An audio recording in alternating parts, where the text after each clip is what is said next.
22 de julio de 1938. Un piloto republicano llamado Antonio Ruiz despega desde el aeródromo de Los Alcázares para una misión de reconocimiento sobre el Ebro. A las 6 de la tarde, su aparato se cruza con algo que no debería existir. Una esfera metálica del tamaño de un autobús, suspendida a 3.000 metros de altitud, sin alas, sin hélices, sin sonido. Ruiz intenta aproximarse. El objeto acelera en vertical y desaparece en menos de 5 segundos. Su informe fue archivado con la etiqueta «Fenómeno atmosférico no identificado», pero no fue el único. Mientras España se desangraba en la guerra más brutal de su historia, algo más estaba ocurriendo en nuestros cielos. Algo que los archivos militares enterraron durante 80 años. Hoy vamos a desenterrarlo.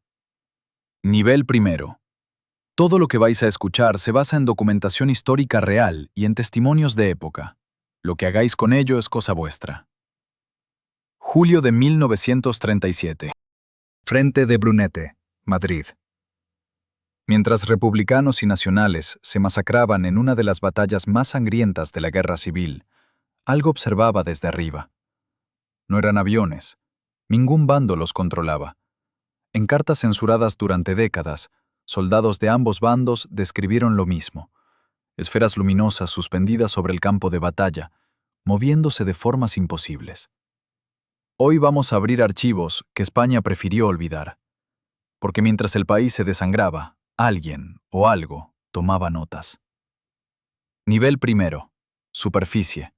Noviembre de 1936. Madrid. Una mujer llamada María Domínguez, 42 años, maestra de primaria del barrio de Lavapiés, baja corriendo las escaleras del metro arrastrando a su hija de la mano, mientras el suelo tiembla sobre su cabeza. Los bombarderos de la Legión Cóndor llevan 2 noches sobrevolando la ciudad. María ya conoce el sonido de los Heinkel. Sabe distinguir entre el rugido grave de los motores alemanes y el silbido del metal cayendo en picado. Esa noche, sin embargo, algo no cuadra. Vecinos del barrio de Salamanca reportan haber visto, a través de los cristales rotos de sus ventanas, una esfera de color dorado que se desplazaba lentamente hacia el norte, sin sonido de motor, sin humo, sin la estela de vapor que dejaban todos los aviones conocidos. El Archivo General Militar de Ávila conserva, en una parte de novedades del Regimiento de Defensa de Madrid, una anotación escrita a lápiz en el margen inferior. Luz anómala, no identificada, rumbo norte, sin filiación conocida. Una línea, sin firma, sin seguimiento. España tenía en ese momento 500.000 razones para no mirar al cielo con otra cosa que no fuera terror. La guerra civil fue el primer conflicto moderno en que se bombardeó sistemáticamente a la población civil. Guernica, Durango, Madrid. En ese contexto, nadie escribía en su diario que había visto una luz extraña, a menos que lo que hubiera presenciado fuera tan desconcertante que no pudiera callárselo. Guarda eso. Vuelve. 25 de enero de 1938. Son las 2 de la madrugada en el frente de Teruel. El sargento Manuel Valls, 29 años, natural de Sagunto, lleva 22 días sin quitarse las botas porque el barro lleva 22 días congelado a su alrededor. Teruel en invierno es el infierno convertido en hielo. Las bajas por congelación ese mes superaban a las bajas en combate. Y entonces el cielo se pone rojo.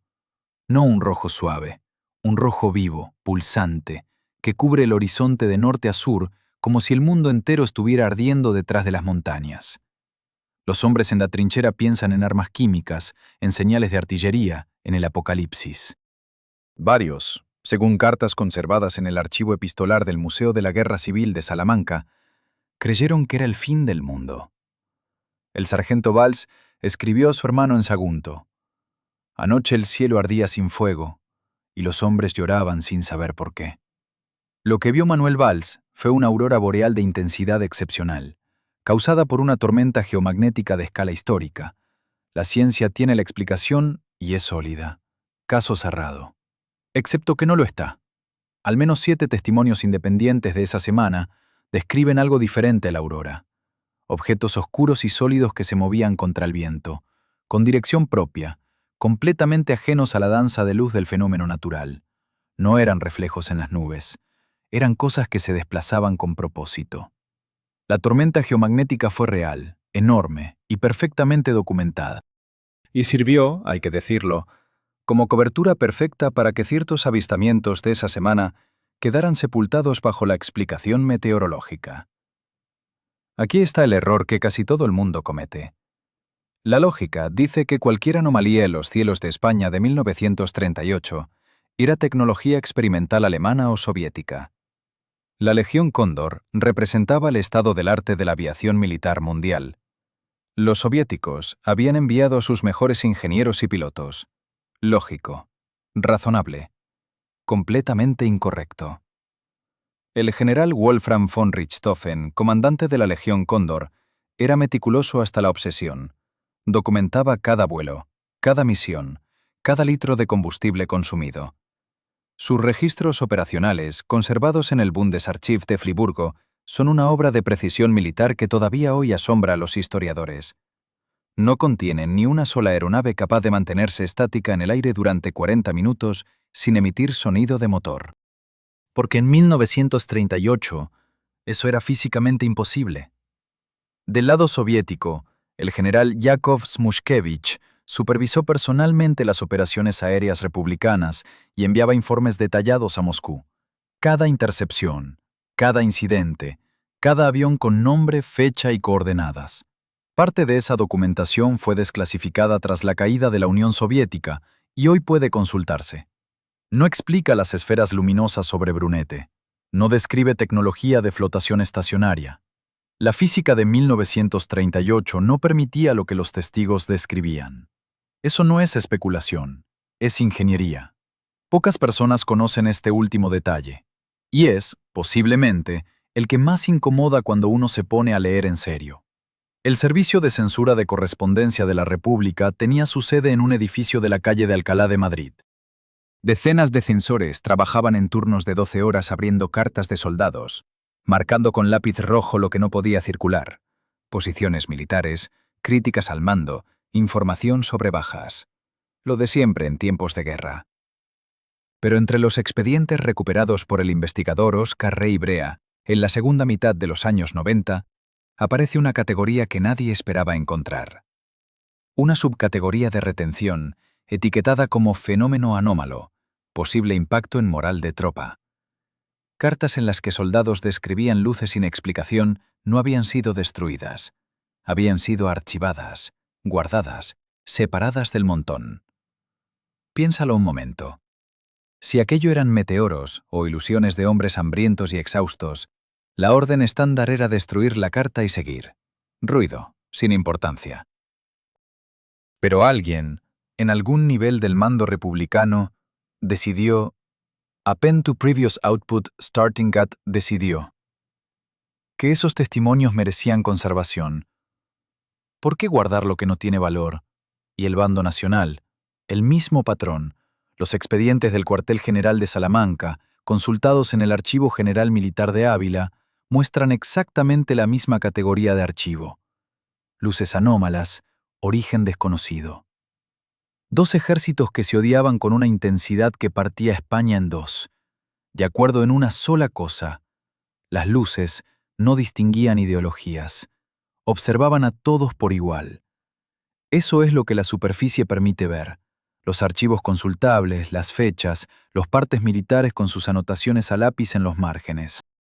Pero bajo esta primera capa hay algo que la historia convencional ha preferido no examinar. Los testimonios directos de los hombres que estuvieron allí, en los campos de batalla, con el frío de enero clavándose en los huesos y los ojos fijos en algo para lo que no tenían palabras. Lo que esos hombres dijeron en voz propia, sin filtros, sin intermediarios, lo veremos en el siguiente nivel. Y te aviso, no suena a fenómeno meteorológico. Nivel segundo. Línea de flotación. Verano de 1937.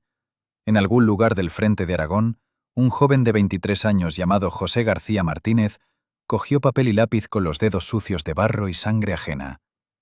Llevaba semanas sin dormir más de 3 horas seguidas. El olor a pólvora se le había metido tan adentro que ya ni lo notaba, y el hambre era una presencia constante que le encogía el estómago. Pero esa noche, Algo había ocurrido sobre la trinchera que no podía callar. Le escribía a su madre en Zaragoza. La carta decía, entre otras cosas, que la censura dejaría pasar sin problema, que había visto algo que no sabía cómo explicar. Sus palabras exactas: estrellas que bajan a mirarnos y se mueven como moscas de luz, mamá, que no son aviones porque no hacen ruido y se quedan quietas como si pensaran. Y esa carta llegó a manos de un censor. Aquí viene lo que nadie esperaba. El censor no la destruyó, no la archivó bajo la etiqueta de alucinaciones de combate, ni la ignoró como el desvarío de un muchacho asustado. La marcó con una letra concreta que los investigadores Óscar Rey Brea y Vicente Juan Ballester Olmos encontrarían décadas después en los fondos del Archivo General Militar de Ávila. Una P mayúscula, en tinta roja, en el margen superior derecho del documento. La misma letra aparecía en otras 16 cartas rescatadas de ese mismo verano, procedentes de 16 soldados distintos en 16 posiciones distintas a lo largo de un frente que se extendía desde Huesca hasta el Mediterráneo. Alguien estaba catalogando estos relatos, en silencio, con método. Pero si eso ya resulta extraño, espera escuchar lo que ocurrió al otro lado del frente. Fermín Ruiz Alonso tenía 27 años y era alférez provisional del Ejército Nacional. En octubre de ese mismo año, desde su posición defensiva en las afueras de Teruel, escribió en su diario algo que hace que el estómago se contraiga.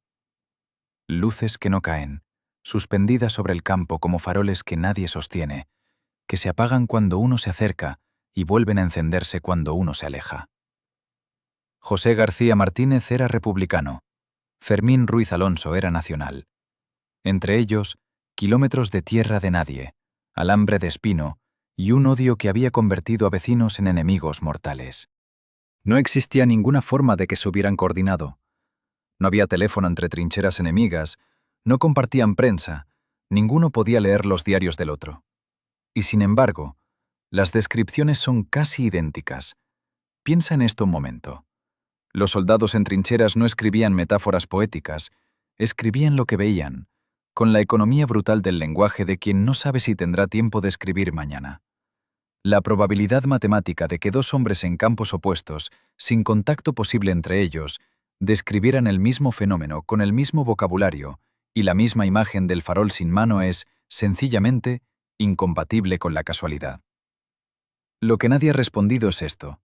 Si los dos bandos lo veían, ninguno lo controlaba.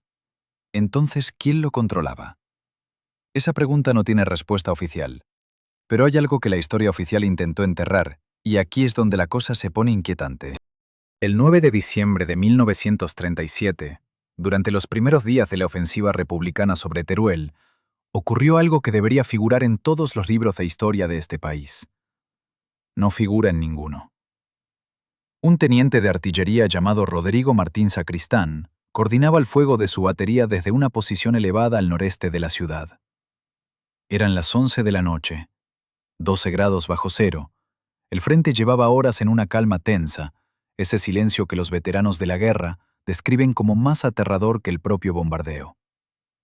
Y sobre el valle que separaba ambas líneas, sobre la tierra de nadie donde los muertos se quedaban muertos porque nadie podía recogerlos, apareció algo. Martín Sacristán lo describió en su parte de operaciones, un documento que debería estar en el Archivo General Militar de Ávila. Un objeto silencioso, de forma ovalada, que emitía una luz blanca constante y flotaba a unos 80 metros del suelo. Lo que lo diferenciaba de cualquier aeronave conocida no era solo la luz, era el silencio, un silencio absoluto. A 12 grados bajo cero, el sonido viaja muy lejos en la noche, y ese objeto no emitía ningún ruido. Martín Sacristán ordenó el alto el fuego. Sus artilleros lo miraban sin comprender. El objeto permaneció suspendido casi 20 minutos. Luego ascendió en vertical y desapareció en cuestión de segundos. El parte de operaciones fue archivado. Normal. Lo que no es normal es esto. Cuando el historiador José María Martínez Ferrer intentó localizar ese documento en 1982, le informaron de que el legajo completo correspondiente a esa fecha había sido retirado para restauración. 45 años después de la guerra. Un parte de artillería de trinchera, sometido a restauración en los años 80. Ese legajo nunca volvió a estar disponible para la consulta pública. Y ahora sí, Porque lo que viene une todo lo anterior de una forma que cambia el sentido de todo. En 1989, el investigador valenciano Vicente Juan Ballester Olmos llevaba más de 15 años catalogando metódicamente los expedientes sobre fenómenos aéreos no identificados en archivos militares españoles. Ballester Olmos no era un entusiasta de ciencia ficción. Era un ingeniero riguroso con acceso privilegiado a los fondos desclasificados durante la transición, conocido por ser uno de los investigadores más serios del ámbito en toda Europa. Un día encontró algo que no buscaba. Entre los expedientes de los años 60 y 70, perfectamente clasificados con códigos alfanuméricos y referencias cruzadas, Ballester Olmos detectó una anomalía en la estructura interna del sistema. El protocolo de clasificación no procedía de los años 50, como cabría esperar dado el contexto de la Guerra Fría. Las notas internas remitían a un protocolo anterior. Un protocolo para la clasificación de fenómenos aéreos anómalos en zona de operaciones, que databa de 1937. 1937. En plena Guerra Civil Española, alguien dentro del aparato militar, con rango suficiente para emitir protocolos formales, había creado un sistema para registrar y cruzar avistamientos de luces inexplicables sobre campos de batalla. Un sistema que sobrevivió a la guerra, a 4 décadas de dictadura, y llegó intacto hasta la democracia sin que nadie lo cuestionara abiertamente. Esto lo cambia todo. No fue después de Roswell, en 1947, cuando España empezó a tomar en serio estos fenómenos. Fue antes, mucho antes, en el barro y el frío de una guerra que partió a este país en dos. Y el autor de ese protocolo original, quien fuera que lo firmó, no aparece en ningún archivo consultado hasta hoy. Recuerda ese protocolo. Vuelve cuando menos te lo esperes. Hasta aquí, todo lo que hemos visto podría tener una explicación racional, aunque incómoda.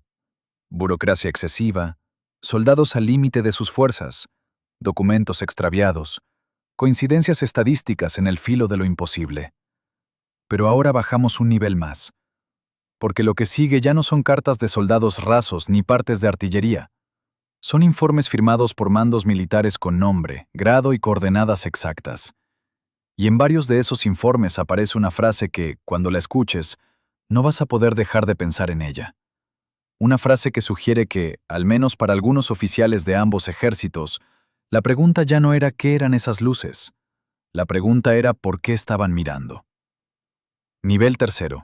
Crepúsculo. Enero de 1939. El Archivo General Militar de Ávila recibe una caja sellada procedente del Frente del Ebro.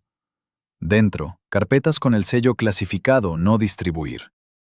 Un archivero llamado Antonio Ruiz Mendoza, veterano de la Gran Guerra, abre el primer expediente. Son informes de observación aérea, pero algo no encaja. Los pilotos republicanos describen objetos metálicos suspendidos sobre Gandesa durante 40 minutos. Los pilotos nacionales, en reportes fechados el mismo día, describen exactamente lo mismo. Misma altitud, misma forma lenticular, mismo comportamiento imposible. Ruiz Mendoza lee ambos documentos 3 veces. Luego mira por la ventana del archivo, hacia el cielo de Ávila, y siente algo que no había sentido en las trincheras de Verdún. La certeza de que alguien más estaba mirando. El expediente 1937-B-442 contiene un detalle que los sensores militares pasaron por alto. En los márgenes de un informe sobre la batalla de Brunete, alguien garabateó a lápiz: imposible que sean nuestros, imposible que sean suyos. Entonces, ¿de quién? Esa pregunta sin respuesta se convirtió en el fantasma que perseguiría a los investigadores durante décadas. Porque cuando la guerra terminó y los archivos de ambos bandos fueron finalmente accesibles, los inventarios militares confirmaron lo impensable. Ninguna facción poseía aeronaves capaces de permanecer estáticas en el aire sin emitir sonido. Los alemanes tenían sus Heinkel, los soviéticos sus Polikarpov, pero nada, absolutamente nada en los registros técnicos de 1936 a 1939 podía explicar esferas luminosas que ascendían verticalmente a velocidades que desafiaban la física conocida. Aquí es donde la historia oficial empieza a desmoronarse. Mayo de 1943. Un ingeniero aeronáutico llamado Eduardo Sanz Pedrero, exiliado en México, publica un artículo en una oscura revista técnica. El título: Anomalías de vuelo observadas durante el conflicto español. Un análisis retrospectivo. Sanz Pedrero había trabajado para la República diseñando mejoras en los motores de los cazas Mosca. Conocía cada tornillo, cada limitación técnica de la aviación de la época. En su artículo, Sanz Pedrero hace algo que ningún ingeniero militar se había atrevido a hacer. Compara los reportes españoles con los informes clasificados que empezaban a filtrarse desde el frente del Pacífico. Los pilotos estadounidenses los llamaban Foo Fighters. Bolas de fuego que seguían a los bombarderos, que no aparecían en el radar, que aceleraban y frenaban de formas que habrían pulverizado a cualquier piloto humano por la fuerza G. Las descripciones eran idénticas, palabra por palabra, como si alguien hubiera copiado los informes españoles y simplemente cambiado las fechas y los nombres de las batallas. Pero Sanz Pedrero va más allá. En la página 17 de su artículo, plantea una hipótesis que le costará su reputación profesional. Si asumimos que estos objetos no son tecnología terrestre, entonces debemos preguntarnos por qué aparecen específicamente sobre zonas de conflicto de alta intensidad. Observación, estudio o algo más perturbador. La revista cerró 6 meses después. El artículo de Sanz Pedrero desapareció de las bibliotecas. Él mismo dejó de publicar. Murió en 1958 en Ciudad de México, en circunstancias que el certificado de defunción describe como paro cardíaco súbito. Tenía 42 años y gozaba de perfecta salud. Su archivo personal fue incautado por autoridades no identificadas 3 días después de su muerte. Nunca fue devuelto a su familia. Recuerda ese nombre. Volverá de la forma más oscura posible. Agosto de 1976. Un investigador valenciano llamado Vicente Juan Ballester Olmos solicita acceso a los archivos militares de la Guerra Civil para un proyecto de catalogación histórica. Le conceden permiso limitado. Pasa 3 meses en el sótano del archivo de Ávila, el mismo donde Antonio Ruiz Mendoza trabajó décadas atrás. Ballester Olmos encuentra algo que no debería estar allí. Entre los expedientes de logística y movimientos de tropas hay carpetas sin catalogar, sin número de referencia, sin sello oficial. Solo fechas escritas a mano en tinta descolorida. Dentro de esas carpetas, fotografías. Negativos en blanco y negro de objetos en el cielo nocturno sobre el Ebro. Las imágenes son borrosas, como era de esperar con la tecnología fotográfica de 1938. Pero hay algo en ellas que hace que Ballester Olmos sienta un escalofrío que le recorre la columna vertebral. Los objetos tienen sombra. Proyectan sombra sobre las nubes que están debajo de ellos. Lo que significa que eran sólidos. Lo que significa que reflejaban luz. Lo que significa que estaban físicamente allí. Ballester Olmos solicita permiso para hacer copias. Se lo niegan. Solicita al menos poder documentar los números de expediente. Le informan que esas carpetas no existen oficialmente y que su acceso fue un error administrativo. Cuando regresa al archivo 2 semanas después con una orden judicial, las carpetas han desaparecido. Le dicen que probablemente fueron destruidas en una inundación del sótano en 1962. Pero Ballester Olmos habla con el archivero jefe, un hombre que lleva trabajando allí desde 1955. El archivero le mira a los ojos y le dice en voz baja: «Aquí nunca ha habido ninguna inundación. Y yo no he visto esas carpetas en mi vida. Pero si las hubiera visto, le diría que deje de buscarlas, por su propio bien. Los números no cuadran. Y cuando los números no cuadran en un archivo militar, alguien está mintiendo». 28 avistamientos documentados entre julio de 1936 y marzo de 1939. Eso es lo que los registros oficiales admiten. 28 casos de fenómenos aéreos no identificados sobre territorio español durante la Guerra Civil. Parece razonable, parece manejable, parece el tipo de cifra que resulta de confusiones en tiempos de guerra, de bengalas mal identificadas, de reflejos en las lentes de las cámaras. Pero hay un problema. Un investigador llamado Óscar Rey Brea pasó 15 años recopilando testimonios de veteranos de ambos bandos. Entrevistó a más de 300 excombatientes entre 1980 y 1995. Les preguntó específicamente sobre avistamientos de objetos aéreos inexplicables. 147 de ellos, casi la mitad, describieron haber visto algo. Esferas luminosas, objetos oscuros con forma de lenteja, luces que se movían en formación perfecta. Y aquí está lo perturbador. La mayoría de estos hombres nunca habían reportado sus avistamientos oficialmente, porque tenían miedo. Miedo de que los consideraran locos. Miedo de que los acusaran de cobardía o de estar bajo los efectos del alcohol de contrabando. Miedo de que sus propios compañeros dejaran de confiar en ellos. Así que se callaron. Durante 50, 60 años se callaron. Hasta que un investigador con una grabadora y una promesa de anonimato les dio permiso para hablar. Si extrapolamos esos números a los más de 1 millón de combatientes que participaron en la guerra civil, estamos hablando de potencialmente miles de avistamientos no reportados.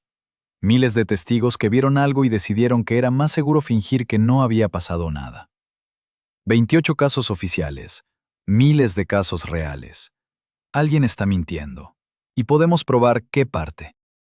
Los informes oficiales dicen que los avistamientos eran aleatorios, distribuidos uniformemente a lo largo de los 3 años de conflicto, sin patrón geográfico, sin correlación temporal, solo coincidencias. Pero cuando Rey Brea mapea los testimonios no oficiales en un mapa de España y los cruza con las fechas de las batallas más sangrientas, emerge un patrón tan claro que resulta imposible ignorarlo. Los avistamientos se concentran sobre Brunete, sobre Teruel, sobre el Ebro, sobre Guadalajara. Las batallas donde murieron más hombres en menos tiempo. Las batallas donde la intensidad del combate alcanzó niveles que España no había visto desde las guerras napoleónicas. Cuanto más brutal era la matanza, más frecuentes eran los avistamientos.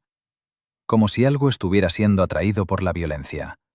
O como si algo estuviera estudiando qué sucede cuando los seres humanos se matan entre sí, con esa intensidad industrial. Rey Brea publica sus hallazgos en 1997. El libro se agota en 3 semanas. No se hace una segunda edición. Cuando los investigadores intentan contactar con la editorial, les informan que los derechos fueron comprados por una empresa fantasma registrada en Liechtenstein. Los archivos de Rey Brea, donados a la Universidad de Barcelona tras su muerte en 2003, desaparecen del depósito universitario en 2006. El informe policial concluye: robo sin signos de violencia, probable hurto interno. Nadie fue arrestado, nadie fue interrogado. El caso se cerró en 48 horas. 1989. Un físico teórico de la Universidad Complutense de Madrid llamado Javier Armentia publica un paper en una revista de estudios de fenómenos anómalos. El título es técnico, casi aburrido. Correlación estadística entre eventos de alta energía emocional colectiva y reportes de fenómenos aéreos no identificados. Un análisis cuantitativo. Pero lo que Armentia propone es cualquier cosa menos aburrido. Él sugiere que los conflictos humanos de alta intensidad generan lo que él llama campos de resonancia emocional. No está hablando de pseudociencia New Age, está hablando de física cuántica aplicada a sistemas biológicos complejos. Está sugiriendo que cuando miles de seres humanos experimentan terror, dolor y muerte simultáneamente en un área geográfica concentrada, algo cambia en el tejido mismo de la realidad local. Y que esos cambios son detectables, medibles y aparentemente interesantes para alguien o algo que tiene la capacidad de viajar hasta aquí para observarlos. Armentia no usa la palabra extraterrestre, usa observadores no locales, entidades que existen fuera de nuestro marco de referencia espaciotemporal normal, pero que pueden interactuar con nuestra realidad bajo ciertas condiciones específicas. Y una de esas condiciones, según su modelo matemático, es la presencia de lo que él llama eventos de colapso de coherencia colectiva. En lenguaje simple, matanzas masivas. El paper de Armentia es revisado por pares, pasa el proceso, se publica. Y luego sucede algo extraño. 3 meses después de la publicación, Armentia publica una retractación. Dice que sus cálculos contenían errores fundamentales, que sus conclusiones eran prematuras, que lamenta haber contribuido a la desinformación pública. Pero los colegas de Armentia cuentan una historia diferente. Dicen que recibió una visita. Dos hombres en trajes oscuros que no se identificaron, pero que tenían acceso a información sobre su familia que no debería ser de dominio público. Le sugirieron que retractarse sería lo más prudente, por el bien de su carrera, por el bien de su familia. Armentia se retractó. Dejó de investigar fenómenos anómalos. Hoy trabaja en astrofísica convencional y se niega a hablar sobre su paper de 1989. Cuando los periodistas le preguntan, su respuesta es siempre la misma. Fue un error de juventud, no tiene relevancia. Pero su modelo matemático sigue ahí, en los archivos de la revista, y otros investigadores lo han replicado en silencio, sin publicar, compartiendo resultados solo en conferencias privadas. Porque si Armentia tenía razón, si los conflictos humanos realmente actúan como faros que atraen observación no humana, entonces cada guerra, cada genocidio, cada masacre en la historia de nuestra especie ha sido presenciada. Y eso cambia todo. 1938, 25 de julio, medianoche. El Pinar de los Muertos, sector del Frente del Ebro. Un teniente republicano, cuyo nombre fue borrado de los registros oficiales, está haciendo guardia en una vaguada cuando ve descender algo que no debería existir. Un objeto oscuro, forma de lenteja, 60 metros de diámetro, según su estimación posterior. Desciende hasta quedar suspendido a apenas 60 metros sobre su posición. Emite una luz blanca tan intensa que el teniente tiene que cubrirse los ojos. Dentro de esa luz, ve algo moviéndose, formas, siluetas. Algo que podría ser maquinaria o podría ser algo vivo. No puede estar seguro. El objeto permanece allí durante 40 minutos. 40 minutos durante los cuales el teniente y su asistente están paralizados, no por miedo físico, sino por algo más profundo. Una sensación de estar siendo examinados, estudiados, catalogados. Cuando intentan alejarse, el objeto apaga su luz, instantáneamente, como si hubiera notado su intención, como si estuviera respondiendo a sus pensamientos. En la oscuridad repentina, el teniente escucha algo. No un sonido mecánico, no motores, sino algo que describe en su informe como un zumbido que sentía en los huesos más que en los oídos. Luego el objeto asciende, verticalmente, sin aceleración gradual, de 0 a una velocidad que el teniente estima en varios miles de kilómetros por hora en menos de 2 segundos. Desaparece en el cielo nocturno, dejando tras de sí un olor que ninguno de los dos hombres puede describir adecuadamente. Como ozono, dice el informe, pero también como algo quemándose. Pero nada estaba quemándose. Este es el caso que los investigadores llaman el objeto de Guadalajara, aunque técnicamente ocurrió cerca del Ebro. El nombre es un error de catalogación que se quedó, pero el caso es real. Los informes cruzados lo confirman. Esa misma noche, una patrulla nacional a 3 kilómetros de distancia reportó haber visto una luz cegadora sobre las posiciones republicanas. Asumieron que era un nuevo tipo de bengala, pero cuando revisaron sus propios registros de municiones después de la guerra, no había bengalas capaces de permanecer suspendidas durante 40 minutos. Ambos bandos vieron lo mismo. Ambos bandos lo reportaron. Ambos bandos asumieron que era tecnología del enemigo. Y ambos bandos estaban equivocados. El teniente republicano sobrevivió a la guerra. Se exilió en Francia. En 1962, poco antes de morir, le contó su historia a un periodista. Le hizo prometer que no la publicaría hasta después de su muerte. El periodista cumplió. El artículo se publicó en 1964 en un pequeño periódico de Toulouse. Nadie le prestó atención. Pero el teniente dijo algo más en esa entrevista. Algo que no apareció en el artículo publicado, pero que está en las notas del periodista, ahora archivadas en la Biblioteca Nacional de Francia. Dijo: «Sé lo que vi, y sé que ellos me vieron a mí. Y lo más aterrador no es que estuvieran ahí. Lo más aterrador es que no parecían sorprendidos de encontrarnos. Como si ya supieran que estaríamos allí. Como si hubieran venido específicamente a vernos matarnos unos a otros». El periodista le preguntó si creía que volverían. El teniente se quedó en silencio durante casi un minuto. Luego dijo: «No creo que se hayan ido nunca».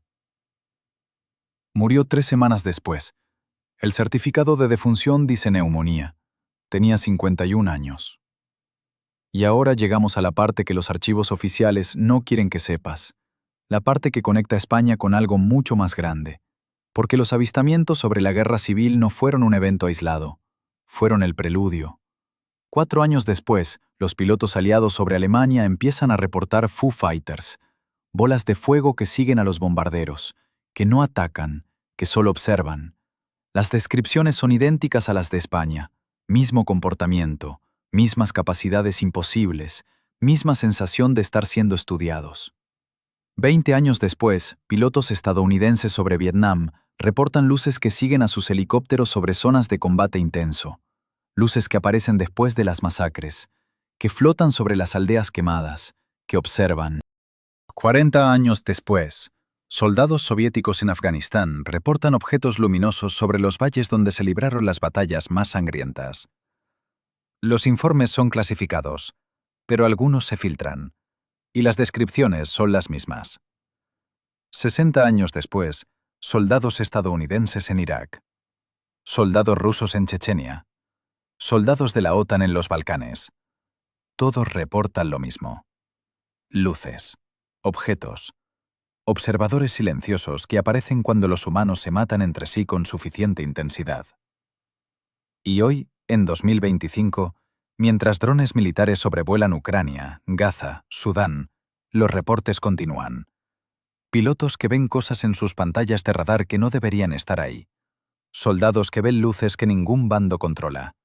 Objetos que se mueven de formas que desafían todo lo que sabemos sobre física.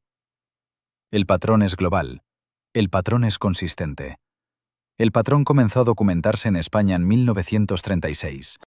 Y el patrón sugiere algo que la mayoría de la gente no está preparada para considerar: que nuestras guerras son observadas, que nuestra violencia es estudiada, que cuando nos matamos entre nosotros, alguien o algo toma notas. La pregunta no es si esto está sucediendo. La evidencia documental es abrumadora. La pregunta es ¿por qué? ¿Por qué observan? ¿Qué están estudiando? ¿Qué conclusiones están sacando sobre nosotros? ¿Y si alguna vez van a intervenir? ¿O si ya lo han hecho y simplemente no nos hemos dado cuenta? Los archivos españoles fueron solo el principio. Lo que viene a continuación es donde la mayoría de los investigadores dejan de buscar. Porque lo que encontramos cuando seguimos el rastro más allá de España, más allá de Europa, más allá de las guerras del siglo XX, es un patrón que se extiende hacia atrás en el tiempo mucho más de lo que nadie quiere admitir. Y hacia adelante de formas que nadie quiere imaginar. Nivel 4. Abismo. Hasta aquí hemos caminado por testimonios dispersos, por cartas censuradas, por informes militares que intentaban explicar lo inexplicable con la tecnología de 1936. Pero ahora cruzamos una línea. Porque lo que viene a continuación no son casos aislados en los cielos de España. Es un patrón. Un patrón que se repite en cada guerra del siglo XX, en cada matanza industrial, en cada momento donde la humanidad decide destruirse a sí misma con la máxima eficiencia posible. Y ese patrón sugiere algo que ningún archivo oficial quiere admitir: que alguien, o algo, lleva décadas observando nuestras guerras como si fueran experimentos. 22 de noviembre de 1944. Cielo nocturno sobre Alemania. El teniente Edward Schluter pilotaba un caza nocturno Bristol Beaufighter de la Fuerza Aérea Estadounidense, regresando de una misión de bombardeo sobre Estrasburgo. La cabina olía a combustible quemado y sudor frío. El radar funcionaba con normalidad. Y entonces, a las 10 de la noche, su operador de radar gritó por el intercomunicador: 8 objetos luminosos, formación perfecta, acercándose desde las 6 en punto a velocidad imposible. Schluter viró bruscamente. Los objetos viraron con él. Aceleró al máximo. Los objetos aceleraron. Durante 20 minutos, esas esferas naranjas y rojas lo siguieron como si estuvieran atadas a su avión por un cable invisible. No emitían calor detectable, no aparecían en el radar enemigo, no disparaban, solo observaban. Schluter aterrizó temblando, convencido de que los alemanes habían desarrollado un arma psicológica devastadora. Presentó su informe y descubrió que pilotos alemanes esa misma noche habían reportado exactamente lo mismo: esferas luminosas que los seguían, que los estudiaban, que desaparecían sin dejar rastro. Los aliados las bautizaron Foo Fighters. Los alemanes las llamaron Kraut Fireballs. Ambos bandos asumieron que eran tecnología enemiga. Los archivos desclasificados de 1997 confirman que ninguno de los dos bandos poseía nada remotamente parecido. Las esferas de Schluter son idénticas, en comportamiento y descripción, a las esferas doradas que flotaban sobre Brunete en 1937. Misma suspensión estática, mismo silencio absoluto, misma inteligencia de movimiento. La Guerra Civil Española no fue un caso aislado. Fue el ensayo general. Pero aquí es donde el patrón se vuelve perturbador de una forma que ningún historiador militar quiere tocar. Porque si avanzamos 20 años más, llegamos a Vietnam. Y en Vietnam, el patrón no solo continúa, se intensifica. Abril de 1967. Zona desmilitarizada entre Vietnam del Norte y del Sur. El mayor James McGaha, piloto de reconocimiento de la Fuerza Aérea, volaba una misión nocturna de vigilancia cuando su copiloto señaló hacia el horizonte. Un objeto del tamaño de un campo de fútbol, suspendido a 3.000 metros de altitud, emitiendo una luz blanca tan intensa que iluminaba las copas de los árboles de la selva como si fuera mediodía. McGaha intentó acercarse. El objeto ascendió verticalmente, sin aceleración gradual, sin sonido, desapareciendo en la estratosfera en menos de 3 segundos. Velocidad estimada, más de 20.000 kilómetros por hora. Ningún avión terrestre, ni siquiera hoy en 2025, puede hacer eso sin desintegrarse. McGaha no fue el único. Entre 1964 y 1973, más de 200 pilotos estadounidenses reportaron avistamientos similares sobre zonas de combate activo en Vietnam. Objetos que aparecían durante bombardeos masivos con napalm, objetos que se posicionaban sobre campos de batalla, donde la artillería convertía la selva en un infierno de fuego y metralla.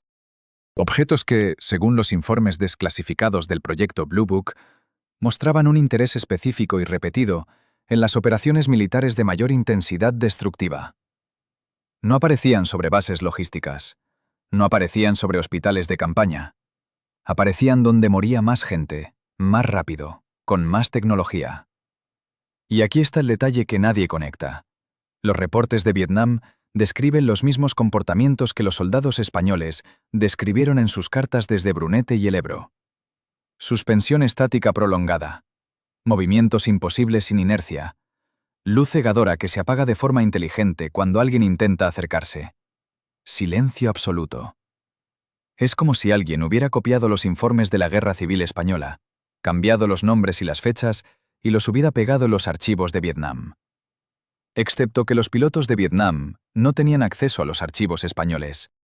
Y los soldados españoles de 1937 no podían saber que, 30 años después, otros hombres en otra guerra verían exactamente lo mismo. El metapatrón es esto. Cada vez que los humanos nos matamos en masa, con la tecnología más avanzada disponible en ese momento, las luces aparecen. Guerra Civil Española. Aviación moderna por primera vez en un conflicto europeo. Segunda Guerra Mundial. Bombardeos estratégicos, armas químicas, el inicio de la era nuclear. Vietnam. Napalm, agente naranja, helicópteros artillados. Y las luces están ahí, en cada escalada, como espectadores en un anfiteatro romano. Pero si esto es observación, ¿quién observa? ¿Y por qué? En 1952, un analista de inteligencia de la Fuerza Aérea estadounidense llamado Edward Ruppelt dirigía el proyecto Blue Book, la investigación oficial sobre fenómenos aéreos no identificados. Ruppelt era escéptico por formación, metódico por temperamento. Revisó miles de reportes. Descartó el 90% como errores de identificación, fenómenos meteorológicos o histeria colectiva. Pero quedó un 10%. Casos con múltiples testigos entrenados, con confirmación de radar, con evidencia física.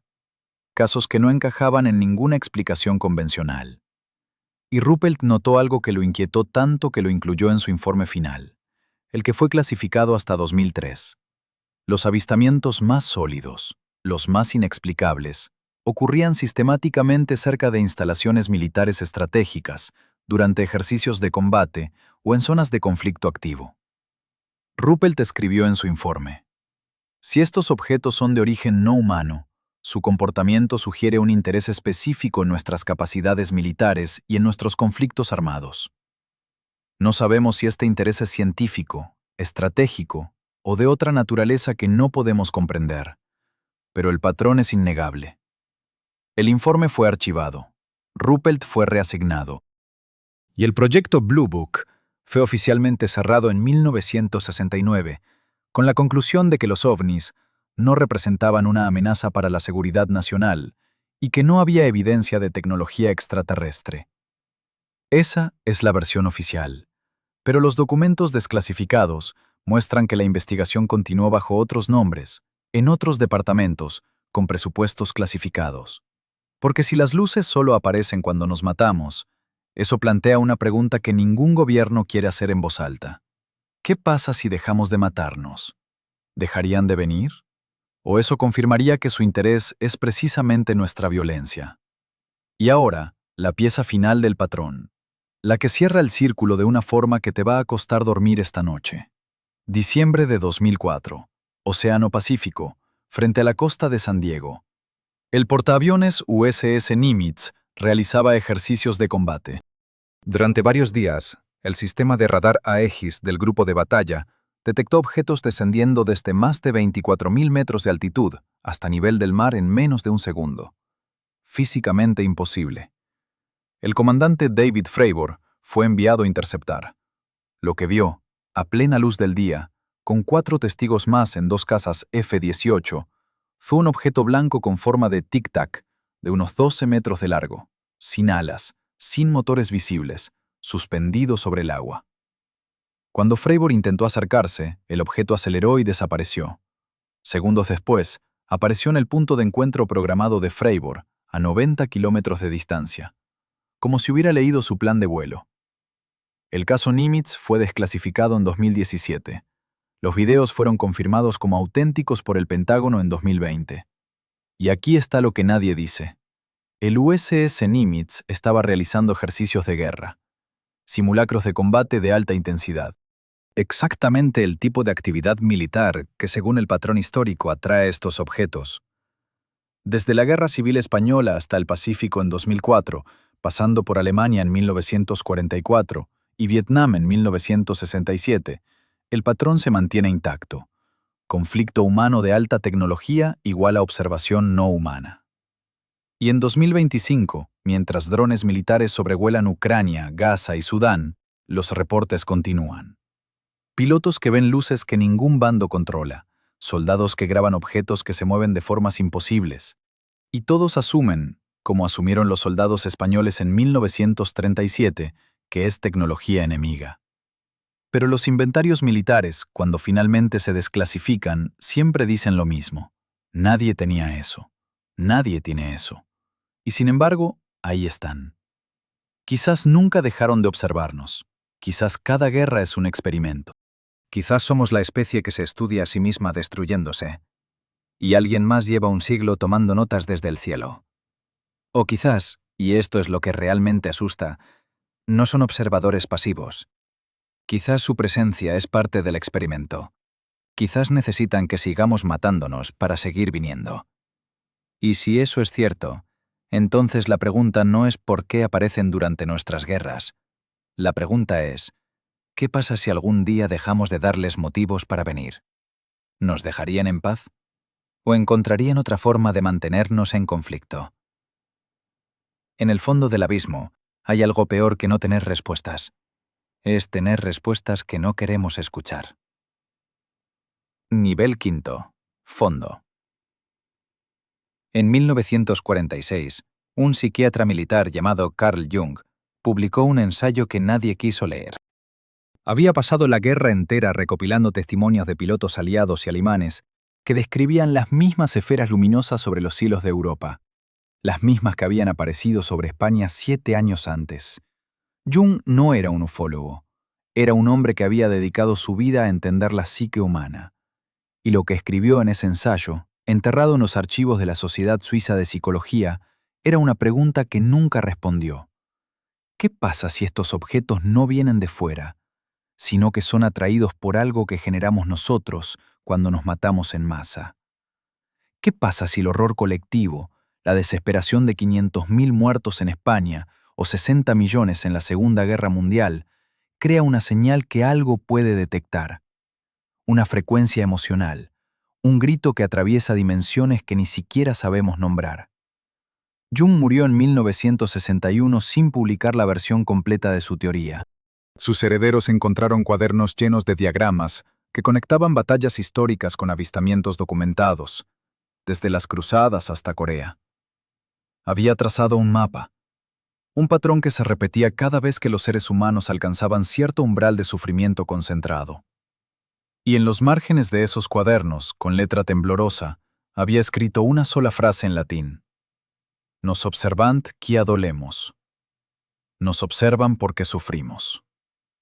Pero hay algo peor que esa hipótesis. En 2018, un analista de datos de la Agencia Espacial Europea llamado Tomás Ruiz Mendoza estaba procesando información de satélites meteorológicos sobre zonas de conflicto activo. Siria, Yemen, Ucrania del Este. Su trabajo era rutinario: medir temperaturas, detectar incendios, mapear desplazamientos de población. Hasta que notó anomalías en el espectro infrarrojo. Firmas térmicas que no correspondían a ningún objeto conocido, suspendidas a altitudes imposibles, siempre sobre las zonas de combate más intenso, siempre durante las noches de mayor número de bajas. Ruiz Mendoza escribió un informe interno. 3 semanas después, fue reasignado a un departamento administrativo en Bruselas. El informe fue clasificado. Los datos satelitales de esas fechas fueron sobrescritos en los servidores. Pero Ruiz Mendoza había hecho copias. Las compartió con un colega en el Observatorio Astronómico de Madrid antes de desaparecer del registro público. Ese colega, que pidió permanecer anónimo cuando lo contactamos para esta investigación, confirmó haber visto los archivos. Dijo que las firmas térmicas eran idénticas a las que los pilotos de caza españoles habían reportado sobre el Mediterráneo durante ejercicios de la OTAN en 2015. Objetos que aceleraban de 0 a velocidades hipersónicas sin generar onda de choque, que descendían desde la termosfera en segundos, que parecían estar estudiando algo. Y entonces nos dijo algo que no esperábamos. Nos preguntó si habíamos considerado la posibilidad de que no sean observadores externos, que sean algo que nosotros mismos invocamos. Que la violencia humana, cuando alcanza cierta escala, cierta densidad de terror y muerte, rasga algo en la realidad. Y que lo que vemos en el cielo no son visitantes, son reflejos, ecos de nosotros mismos proyectados en una dimensión que solo se vuelve visible cuando estamos en nuestro peor momento. ¿Qué harías tú si descubrieras que cada guerra, cada masacre, cada genocidio no solo destruye vidas, sino que abre puertas que no deberían abrirse? En 2025, mientras escribo esto, hay drones militares sobre Gaza, sobre Sudán, sobre las fronteras de Ucrania. Y los reportes continúan. Pilotos que ven luces que ningún bando controla. Soldados que graban con sus teléfonos objetos que desafían la física. Civiles que miran al cielo nocturno y ven cosas que no deberían estar ahí. Exactamente como en Brunete en 1937. Exactamente como en Guadalajara en 1938. El patrón no se ha roto, se ha expandido. Y nadie, en ningún gobierno, en ninguna agencia de inteligencia, en ningún observatorio astronómico, tiene una respuesta que no los obligue a reescribir todo lo que creemos saber sobre la realidad. Hay un último documento que necesitas conocer. En el Archivo General Militar de Ávila, en una caja sin catalogar que encontramos por accidente mientras buscábamos otra cosa, hay una carta fechada el 30 de marzo de 1939, el último día de la Guerra Civil. Está escrita por un comandante republicano cuyo nombre fue borrado con tinta negra. La carta nunca fue enviada. Dice: hemos perdido la guerra, pero ellos ganaron algo más. Nos vieron en nuestro peor momento. Nos vieron matarnos por ideas, por banderas, por odios que ni siquiera entendíamos. Y siguieron mirando. No sé si algún día volverán. No sé si alguna vez se fueron, pero sé que si vuelve a pasar, si España vuelve a desangrarse, estarán ahí otra vez, observando, tomando notas, y quizás, solo quizás, esperando a que finalmente nos destruyamos del todo. La carta termina con una postdata de una sola línea. Que Dios nos perdone por lo que les hemos mostrado. Quizás la pregunta nunca fue si estamos solos en el universo. Quizás la pregunta es qué parte de nosotros mismos hemos estado proyectando al vacío cada vez que encendemos el infierno en la tierra. Y si algo, en algún lugar, ha estado respondiendo. Gracias por acompañarme en este viaje por los archivos olvidados de nuestra historia. Si este misterio te inquietó tanto como a mí, regálame un like y suscríbete para más investigaciones que desafían lo que creíamos saber. Únete a nuestro canal de Telegram donde comparto documentos exclusivos y avances de próximos casos.